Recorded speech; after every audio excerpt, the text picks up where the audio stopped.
Well, Dr. Ado, whilst just one more thing for you. Now, there are those who think that now, if this takes care of the sedentary lifestyle of the herders, what happens to those who usually who are mobile? Will this also take care of the mobile lifestyle of the herders? And then there are those who also say, look, they also have cattle, but they're not necessarily Fulani. Will this, or do you think this should be extended to such persons as well? First, it is not an ethnic issue. It's a social issue. And therefore, whosoever has cattle and he is roaming, he should be settled, whether he is Fulani or he is not Fulani. And what's the first question, please? If you can kindly repeat.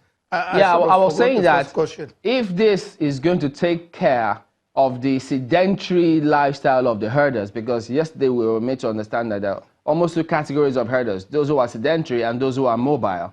So if this takes care of those who, are sedentary, what about those who are mobile, who usually like to move no matter what? Will this or should this take care of that? Yeah, I think in the first place it is them that this policy should first work on. That is, they should stop roaming around. The settlers, the sedentary Fulanis are already settled. Most of them have their own ranches. My father had his own ranches, and the ranches were there, except if on demand for manure, that he will now open the ranch and then allow the cattle to go and stay a day or two or three for the purpose of giving manure to those who demand. But by and large, his cattle are ranched and are kept in one place, and then food being brought, to the cattle. This is what we expect the federal government, the policymakers of Nigeria to resolve. Those who are roaming around, stop them, ranch their places. You see, human needs land. Land doesn't expand. Human beings expand. Why are we even in this problem in the first place?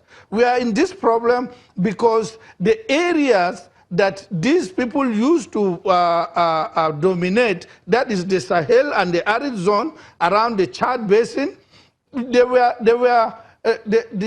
these places have dried up as a result of climatic change. Two, there is also another issue that we have, the federal government of Nigeria has overlooked for years, and it is part of the problem. The drying up of our major rivers and their tributaries. For example, the Benue River. The head of the Benue River is in the Cameroon, is in Lagdo, and that we were, and by the United Nations and the League of Nations, and before then the Anglo-Germans agreement on the usage of this river, the Lagdo River, is that no country in which the river traverses shall use this land, shall use this river in any way or form or manner that will affect the other part of the other country. But right before us, the country of Cameroon, they built Lagdo Dam and blocked the river, the water of the Benue.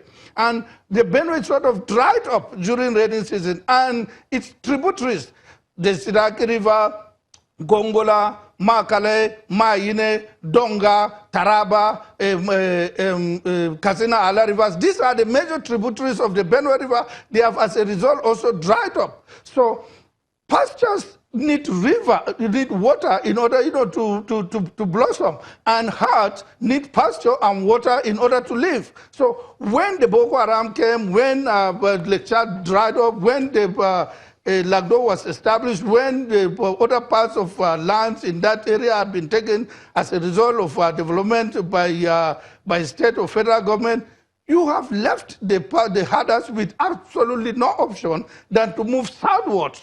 southwards, to the savannah area around the Benue, and even down to the forest zone, up to the southeast, and so it is as a result of these poor policy options of the country over the years since 1983. Lagdo was built, and some of us spoke on these things when we were growing up. The Benue River used to be not only a source of water for pastures, but it was also used for navigation. The Europeans used the Benue River to navigate and go into the interior and conquer us. Yet we have allowed the Cameroon to dry it up at the height of the rainy season. When the water overflows the dam, they open the gates, and then the water comes out, and then it becomes flood in our country. All right, Dr. Ado, we need to approach this thing holistically. Yes, sir. Point taken. But let me quickly get to Senator Jeff. Senator, many people are objecting to this idea of Ruga settlement, but a number of people are also saying it's more that this issue is becoming more political than social, that the basis for these conversations is some political elements trying to fuel up antagonism against it. How do you react to that? Well, I'm certainly not one of those, and I think it would be unfortunate if we bring politics to bear on this, because for me, it's more of a security issue, it's more of a survival issue than it is of a political. Okay, go to Benue, for instance. I've already told you there are thousands of people in the IDP camps. Now, suddenly some billboards, some signboards appeared as the Ruga settlement. And you are talking about building schools for them, building all of this. Why these people are languishing without any government interference in terms of looking to their welfare. Certainly, those kind of people, those people will not accept that kind of arrangement. I mean, it's unfair. It's a natural human thing. They will not accept it. So I don't know about politics here. I know about poor policy decisions and lack of articulation of what exactly the federal government wants. Because I've already said at the beginning of this program that the federal government itself has not come out clearly to articulate itself on what exactly they want to do and how they want to go about it. And until that is done, people will continue to suspect the motives, the intention, or at least the actions of the government.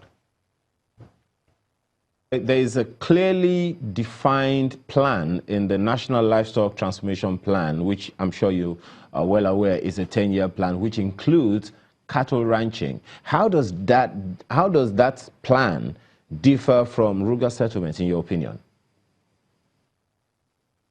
Well, I wish I knew. You see, I had taken it to be the same thing because when I looked at the livestock plan, and especially the similarities to this present arrangement, I took it for granted that it was the same thing until the office of the vice president came out to distance themselves from the Ruga arrangement and said, there's the one the vice president is presiding over or is overseeing is the livestock plan and not this one. And then I began to ask myself, what exactly is going on? If these are two different things, then somebody should explain to us what exactly is talking about. They are talking about. So I, even at my level, I don't really understand because I have to be made aware that these are either the same thing or they are two different things. One last one, Senator. So what do you think the National Assembly can do as far as this issue is concerned that will lay everything to rest? Well, maybe something happened in the 6th Assembly, in the 8th Assembly. I was a member of the House of Representatives and the chairman House Committee on Rules and Business. And several bills came on my table to process. About 3 of them seeking to establish ranches, one open grazing or grazing roads. And I advised that, look, considering the position of the Land Use Act, you cannot sit in Abuja and make a law that will cover the entire country because the lands are in the custody of the state governors. And so we put them in the cooler. And so the best that we can do at this level, in my opinion, is to advise the federal government to by way of policy, to interact with the state governments as is going on, to advise them to take local arrangement, to come up with local arrangement, as I've been insisting here, to come up with local arrangement that will resolve this problem. And Benue State and Taraba State and Ekiti State have clearly indicated that you can localize this thing without having to insist that it be done across the country. So at least for now, we are all agreed that ranching is the solution. If ranching is the solution, should ranching come from the federal or should it be done at the local level? My answer is that it should be done at the local level, considering the legal framework that we have in place. Well, Senator, you have heard, I don't know if you have, about, you know, the political implications as well. You have said you don't know anything about politics, but even what you have stated in terms of the imbalance that has been perceived to be, you know, to come forth from this implementation of the plan, the fact that people will be settled, schools will be built, hospitals will be built, and things of the sort, is already political in nature. And people are saying that perhaps there's also an element of bias against a certain ethnic group, and that's the reason why many states, many communities in the Middle Belt are kicking against this. Well, if you call that politics, I agree, but I was looking at it from the point of view of survivor and welfare. If that is politics, the political angle that you're talking about, I agree, because I already cited the example of Benue, where people are staying in IDP camps, and suddenly they will see, development springing up to come and settle people. I mean, certainly that will not sit well with such people when they see that kind of thing happening. These people are farmers. Benue State, for instance, is known as the food basket of the nation, and they have been yanked away from their farmlands and are staying in sordid conditions. Let's not forget, Senator, that there's also been the issue when Benue State came up with the law promulgating ranching. There was also an accusation of bias against the state, that the state was biased against the Fulani ethnic group. How do you respond to that in the middle of this? No, that's not true, because if you look at that law, it says it prescribes punishment, equal punishment against rustling of cattle, meaning that the herders too are protected. If you rustle cattle, the punishment would be the same as somebody who refuses to, a herder that refuses to comply with the ranching law. So it's because maybe they don't understand, they have not gone through the law. It protects both sides. Well, Dr. Ado, let me quickly take you up on this. Now, there are those who are saying that these settlements that are being planned, that they're going to take up quite a bit of land. Some people made reference to Ladoga, the Ladoga settlement in Kaduna State, and they say that there could be political implications in future, because when you settle down a group of people, they will not remain static. They will give birth, they will reproduce, and after a while, they will call that land their own. And you already referred to the settler-indigene dichotomy, which as a country, we have not been able to sufficiently address. That has caused many communal conflicts, even in our just recent past. How do you suggest that this suspicion be addressed, even as this policy is being thought of, in terms of settling those who did not have land before, but will eventually become landowners as a result of this policy? Yeah, okay. Now, I want you to look at it from the perspective that all human beings, anywhere in the world, we are product of migration.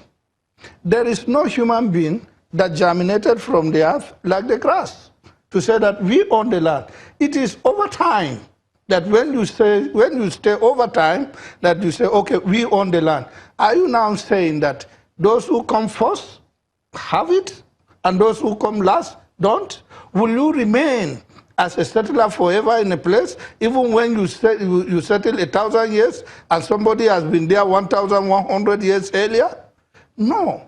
So we must learn to live as a people. We must learn to accept ourselves. And nobody, as I said earlier, germinated from the soil like the grass. So nobody can say that we own this land and it is for us in perpetuity.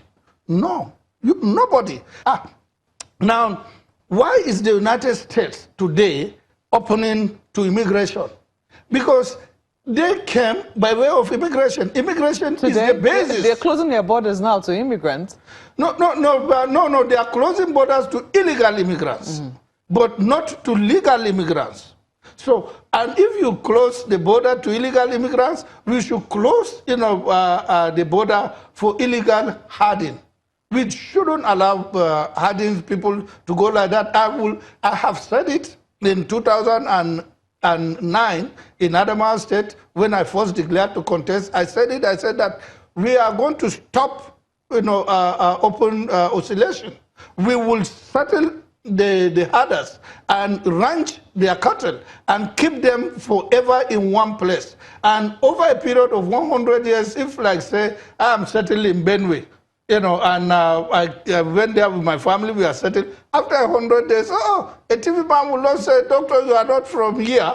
I would say, what do you mean? I'm not from here, I'm here. I can contest election, I can do anything. So our people have refused to allow mingling, to allow settlement. And this thing started since 1986 from the Kafanchan crisis. Settler phenomena in Kafanchan, Zango Kata, Kaduna, and this, and like this. So this opposition is just a continuation of this, settler indigenous dichotomy.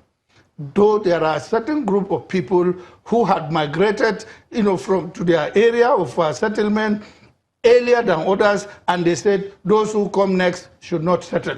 Those who come next are not landowners. They are the landowners. Yet they may have also, when they went there, they may have also moved others. So it is what they call riders and refugees. You come, you meet them, you push them, they come, they meet you, they push you. That is how life has been. And it is not just only in Nigeria, it is across the world. So we must accept this human phenomenon and then imbibe it in our system and then use it, to stay in peace and development.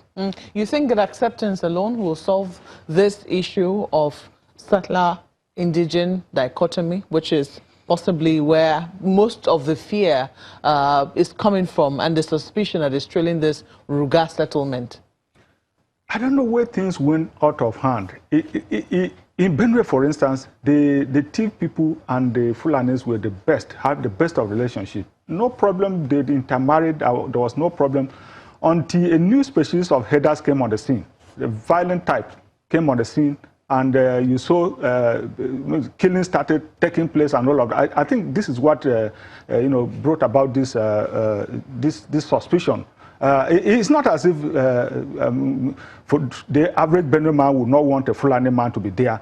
But when you have people who carry AK-47 going around and at the least provocation, they start killing, certainly that will throw up the kind of scenario that we now have. So that is why some time back, about 2 years back, I called that these people must be disarmed. I mean, you find some of them stringing AK-47 and going around with their cattle. I mean, when that sort of thing happens, the local community will be scared of having them around. These are not the people we lived with. These are not and the president himself at a point, I think when he traveled outside, he considered to the fact that you even have fallout of the crisis in the North African area pouring into our country with these arms. And so it should bother us who is coming into our borders. Let's not just because these people, they are Fulanis, whether they are outside or whatever, we must protect them. We are Nigerians first and foremost. And so we should protect ourselves against those people who are coming in, especially coming in with arms, that is leading to the kind of banditry, killings, and everything that we now have on our hands. What I hear here is that there needs to be differentiation between the Nigerian Fulani and the outsider Fulani. Is that what I don't know. That is critically important. That is critically important because whether we like it or not, we now have boundaries that were created for us by the Europeans. We now have a country called Nigeria. So you can't, for instance, come from an outside country and be given the same treatment as Nigerians, or sometimes preference over other Nigerians. That too, I don't think is the way to go. Mm-hmm. Doctor, do you think that is there a way we can actually do that? Yeah, surely. Because even though they are all Fulanis, but the dialect differ a little. If a Fulani man from Senegal is talking to me, I will hear him, but there are a lot of words that I will not understand what he's saying. He will understand me, but there are a lot of words that he will not understand what I'm saying. So there is this kind of distinction that will make us know that this man is not from here and this man is from here. But besides, we don't even really need to do that if the state is functioning. We have immigration. Who is the responsibility to ensure that nobody comes into the country illegally? We have the Nigerian customs, who ensures that nobody must come into this country with a contraband and a weapon. But it's Doctor, a contraband. We know that these people do not take conventional routes. They don't go through border posts. That is why we have the immigration. It is the responsibility of the immigration to man all our borders.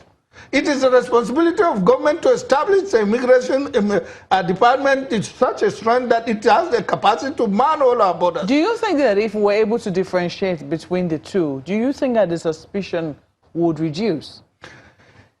Yeah, well, this is, to me, I would say the whole thing is political. The Fulani man there's already suspicion. And if you look what is being said about the Fulani man all this while, that, oh, he is a jihadist, a genuine, and so on and so forth. That just because in the 18th, 19th century, the Fulanis waged a jihad, established a caliphate, and various emirates and so on, it is referred to that now if you give them a small portion of land here, over time they will do, as somebody wrote in, said it's going to be another, in Kwara State.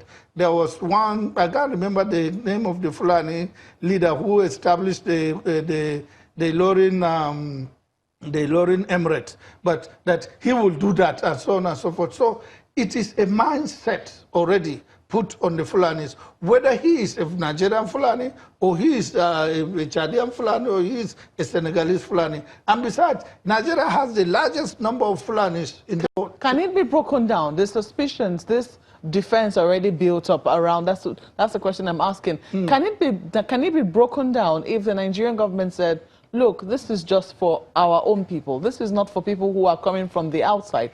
Because people believe that people who are coming from the outside, even the people here, have said that these people are the violent ones. It's not the ones whom we've lived with for a long time. Even here, there are two types of Fulanis. There are the settled Fulanis, as said by Chamberlain over there in Lagos, and there are, is it how you put it, is it roaming Fulanis? So, both of them are Nigerians. Both of them are Nigerians. Only that this one are settled and this one are not settled. So it is the responsibility of government to settle our people, to settle the unsettled Fulanis. And then the settled Fulanis, even though they are settled Fulanis, they are just settled, but their cattle continue moving out.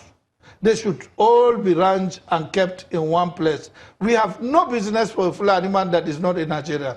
Absolutely no business, because we are Nigerians, first and foremost, as the distinguished senator has said. So if a non-Nigerian comes in, he should be treated as a non-Nigerian, whether it's Fulani or whether it's not Fulani and so on. And when did all these things start?